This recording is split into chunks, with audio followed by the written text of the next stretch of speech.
Ceasefire लगने के 51 घंटे बाद भारत के प्रधानमंत्री नरेंद्र मोदी जी लाइव आते हैं, देश को संबोधित करते हैं, तो ऐसा लगा कि कुछ जरूरी सवालों के जवाब मिलेंगे, लेकिन फिर से वही डिंग हाँक के चले गए। डिंग हाँकना मैं इसलिए कह रहा हूं क्योंकि उन बातों का कोई सेंस नहीं था। क्वेश्चंस हमारे कुछ और थे, क्वेश्चंस जनता का कुछ और था और प्रधानमंत्री जी कुछ और कह के चले गए। ये वन वे कम्युनिकेशन भारत सरकार कब तक चलाएगी ये तो मुझे नहीं पता, लेकिन जिस समय में भारत के प्रधानमंत्री को प्रेस कॉन्फ्रेंस करना चाहिए था, जहां पे हजारों और सैकड़ों की संख्या में पत्रकार होने चाहिए थे, देश की जनता का सवाल पूछा जाना चाहिए था, उस समय भारत के प्रधानमंत्री देश को संबोधित करते हुए इन सवालों में से किसी भी सवाल का जवाब नहीं दिए। उन्होंने आतंकवाद पाकिस्तान पे सैकड़ों लाइनें बोल दी, लेकिन उन बातों का क्या जो भारत की जनता के मन में है, उन बातों को मैं यहां पे पूछूंगा। और अगर इन सवालों के जवाब प्रधानमंत्री मोदी जी के कल के भाषण में मिला हो तो प्लीज मुझे कमेंट सेक्शन में जरूर बताइएगा। आतंकवाद पे चोट, पाकिस्तान पे चोट, पीओके पे चोट प्रधानमंत्री जी पिछले 11 सालों से दे रहे हैं, और उसके पहले भी जब वो गुजरात के सीएम थे तब से भी ये चीजें वो दे रहे हैं। लेकिन भारत के प्रधानमंत्री बनने के बाद, इतना बड़ा हमला होने के बाद और इतना बड़ा युद्ध होने के बाद, अचानक से युद्ध विराम के बाद भी वही बातें कर रहे हैं, तो ये थोड़ा सा सोचने वाली बात है। बहरहाल अभी मेरे जो क्वेश्चंस हैं वो मैं क्वेश्चंस यहां पे करूंगा, उसके पहले आप जरा ट्रंप का ये बयान सुनिए। And we helped also with trade. I said, come on, we're going to do a lot of trade with you guys. Let's stop it. Let's stop it. If you stop it, we're doing trade. If you don't stop it, we're not going to do any trade. People have never really used trade the way I used it. That I can tell you. And all of a sudden they said, I think we're going to stop. And they have. तो Trump के बयान ने साफ कर दिया है कि America ने ही ये सीज फायर करवाया था, और क्यों करवाया था ये भी उन्होंने सीधा सीधा कह दिया है।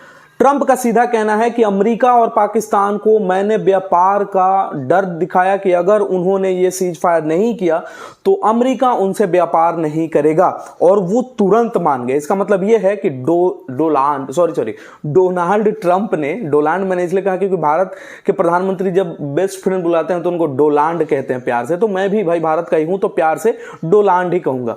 तो डोनाल्ड ट्रंप जो है उन्होंने कहा कि अमेरिका ने डायरेक्ट ये दबाव बनाया दोनों देशों पर कि अगर उन्होंने सीज फायर नहीं किया तो उनके द्वारा व्यापार अमेरिका से नहीं होगा। अब मेरा यहां पे एक क्वेश्चन है कि शिमला समझौता का क्या हुआ। शिमला समझौता तो यही कहता है ना कि भारत और पाकिस्तान के बीच में जब भी कोई बातचीत होगी, बातचीत, युद्ध नहीं, बातचीत, तो जब भी कोई बातचीत होगी तो उसमें कोई मेडिएटर बन के नहीं आएगा, कोई मध्यस्थता उस चीज का नहीं करेगा। लेकिन शिमला समझौता क्या अब खारिज कर दिया जाएगा? क्या शिमला समझौता से ऊपर उठ करके प्रधानमंत्री मोदी जी ने डोनाल्ड ट्रंप का बात माना? क्या उस समय शिमला समझौता का हवाला देकर के ये चीज रोकी नहीं जा सकती थी? बहुत सारे क्वेश्चन है, इसके अलावा भी बहुत सारे क्वेश्चन है, वो भी मैं पूछता हूं। लेकिन उसके पहले प्रधानमंत्री मोदी जी का एक क्लिप देखिए। क्लिप देखने के बाद आपको लग जाएगा कि भारत के प्रधानमंत्री कहना क्या चाहते हैं। न्यू एज वॉरफेयर में भी अपनी श्रेष्ठता सिद्ध की। इस ऑपरेशन के दौरान हमारे मेड इन इंडिया हथियारों की प्रामाणिकता सिद्ध हुई। आज दुनिया देख रही है 21वीं सदी के वॉरफेयर में made in India defence equipments, इसका समय आ चुका है। ठीक उसके आधा घंटा पहले ट्रंप आकर के इनकी पोल खोल के चल जाते हैं, और ये हमेशा होता है जब भी प्रधानमंत्री मोदी जी किसी चीज को संबोधन करने आते हैं, ट्रंप उनसे पहले आके पोल खोल के चले जाते हैं, और वो भी लिखा हुआ भाषण पढ़ रहे थे। सबसे बड़ा क्वेश्चन ये है कि इसका मतलब ये है कि उन्होंने पूर्व नियोजित ये चीज कर लिया था कि भारत की जनता को हम बता देंगे, पाकिस्तान की जनता को हम बता देंगे कि सीज फायर मेरे कारण हुआ है, यानी डोनाल्ड ट्रंप के कारण हुआ है, और उस डोनाल्ड ट्रंप के कारण शिमला समझौता भी खारिज हो गया है। मतलब शिमला समझौता का कोई मतलब अब नहीं बनता। खैर, प्रधानमंत्री मोदी जी 8 से 8:30 के बीच में अपना भाषण देते हैं और लोग भारत की जनता के सामने मुखर होते हैं। 9 बजे के करीब में एक वीडियो वायरल हुआ और एक पत्रकार रोबिन लिखते हैं कि 9 बजे के करीब में वहां पे कुछ ड्रोन्स देखे गए, Pakistani drones.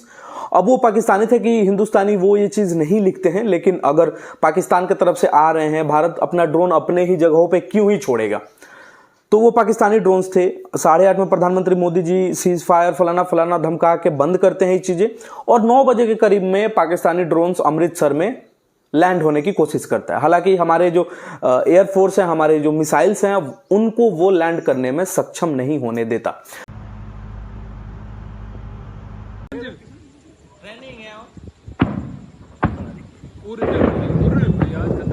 Oh my God.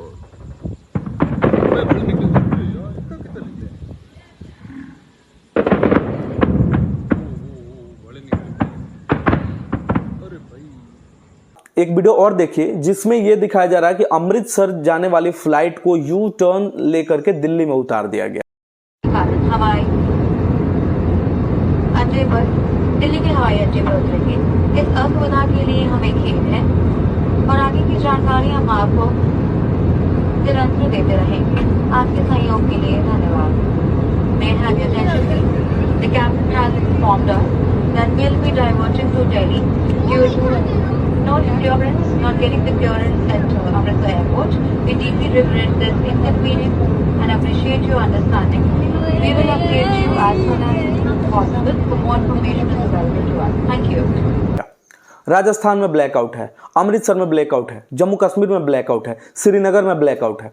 तो 8:30 में प्रधानमंत्री मोदी जी पाकिस्तान को धमका के जाते हैं। 9 बजे के करीब में सारे जगह पर ब्लैकआउट करना पड़ता है, इमरजेंसी लगानी पड़ती है, वहां पे इमरजेंसी सायरन्स बजाने पड़ते हैं। इमरजेंसी का मतलब इमरजेंसी सायरन्स बजाने पड़ते हैं और पाकिस्तानी ड्रोन्स देखे जा सकते हैं अलग अलग वीडियोज में। लोग लिखते भी हैं एक्स पे, और इस तरीके से प्रधानमंत्री मोदी जी का जितना दावा था 8 से 8:30 के बीच में, उसको पाकिस्तान अगले आधे घंटे में ध्वस्त कर देता है। प्रधानमंत्री मोदी जी रिकॉर्डेड भाषण 8 बजे के बाद जो चलाते हैं, उसके आधा घंटा पहले 7:30 में इंडियन समय अनुसार अमेरिका के राष्ट्रपति डोनाल्ड ट्रंप, जो कि भारत के प्रधानमंत्री नरेंद्र मोदी जी का बेस्ट फ्रेंड है, उन्होंने भी डायरेक्टली ये कह दिया कि मेरे कारण सीज फायर हुआ है, मैंने व्यापार का डर दिखाकर सीज फायर किया है। अब सीज फायर वाला क्वेश्चन का जवाब हमको मिल गया। सीज फायर वाला क्वेश्चन का जवाब प्रधानमंत्री मोदी जी नहीं दिए, लेकिन उनके बेस्ट फ्रेंड डोनाल्ड ट्रंप आधे घंटे पहले दे दिया अमेरिका को संबोधित करते हुए।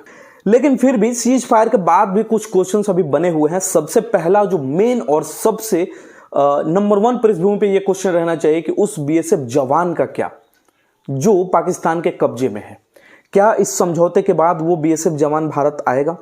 और देश की गोदी मीडिया जब अभिनंदन पाकिस्तान गिरे थे, उसके बाद ये बीएसएफ जवान अगर पाकिस्तान के कब्जे में है, तो देश की गोदी मीडिया, बेशर्म चाटुकार मीडिया क्यों नहीं इस चीज को दिखा रही है? क्यों नहीं सरकार से वो सवाल कर रही है? मेरा पहला क्वेश्चन है।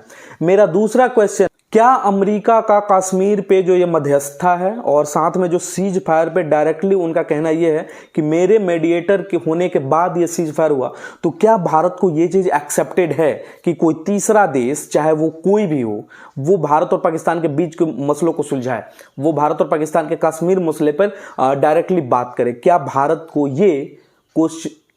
ये मध्यस्थता मंजूर है? दूसरा क्वेश्चन। तीसरा मेरा क्वेश्चन है, उन आतंकवादियों का क्या, जो 6 आतंकवादी वायरल हुए थे ये चीज करते हुए, उन आतंकवादियों का क्या जिन्होंने पहलगाम में ये घटना करी थी? क्या वो जिंदा है? क्या वो भारत के अंदर है? क्या वो भारत से बाहर चले गए? इन क्वेश्चन का जवाब अभी नहीं मिला है। अगला मेरा क्वेश्चन कि शिमला समझौता का अब क्या होगा? क्या शिमला समझौता को खारिज कर दिया जाएगा? क्या शिमला समझौता से ऊपर उठ करके प्रधानमंत्री मोदी जी अपने बेस्ट फ्रेंड के दबाव में आकर के ये सीज फायर किए? अगला मेरा क्वेश्चन ये है कि 5 मई 2025 को अडानी का जो ब्राइबरी वाला केस है, उसकी सुनवाई अमेरिका में होती है और 10 मई को उनके द्वारा व्यापार का हवाला दे करके सीज फायर करवाया गया। क्या इस चीज में कोई रिलेशन है? अडानी को बचाने के लिए क्या ये किया गया? ये भी एक क्वेश्चन है। और इन सवालों के जवाब प्रधानमंत्री मोदी जी भी नहीं दिए, डोनाल्ड ट्रंप भी नहीं दिए, और भारत की कोई भी मीडिया ये सवाल नहीं कर रही है। अगर एक सवालों का जवाब आपको पता चले, प्रधानमंत्री मोदी जी ने अगर दिया हो, तो मुझे कमेंट सेक्शन में जरूर बताइए। और इसके अलावा जो सबसे 2 महत्वपूर्ण चीज है, क्या इतना बड़ा युद्ध विराम होने के बाद, पहलगाम हमला होने के बाद, क्या ऐसा नहीं लगता कि गृह मंत्री प्रधानमंत्री को प्रेस कॉन्फ्रेंस करना चाहिए? पहली चीज। दूसरी चीज कि क्या आपको लगता है कि इस समय विशेष सत्र संसद का चलाना आवश्यक है, जिसमें सारे लोग शामिल हो, सारे लोग अपने अपने क्वेश्चन करें और सवालों के जवाब सत्ता पार्टी दे? जिस तरीके से वो सीना ठोक करके बार बार अपने भाषण देते हैं संसद में, क्या वो चीज अभी पॉसिबल है? और अगर है तो क्यों नहीं किया जा रहा है? एक समय था जब 26/11 के बाद प्रधानमंत्री उस समय के मनमोहन सिंह बारिश में भीगते हुए प्रेस कॉन्फ्रेंस किए थे, और एक आज का समय है जो वन वे कम्युनिकेशन करके प्रधानमंत्री जी आवश्यक सवालों के जवाब दिए बिना चले जाते हैं।